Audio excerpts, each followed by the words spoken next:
You have animism. Animism postulates that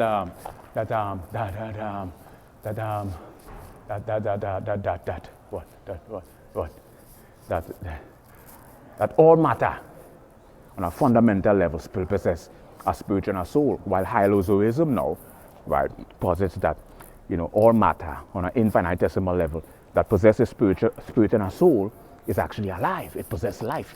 It possesses, you know, the animate, the inanimate, the tangible, the intangible, organic or inorganic, possess a spirit and a soul on an infinitesimal molecular level.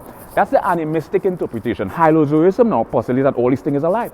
So what does pantheism, panentheism, panpsychism, animism, and hylozoism, what does this all have to do? What does this all have to do with this all ties into the spiritual interpretation of coincidences? Because from a spiritual perspective now,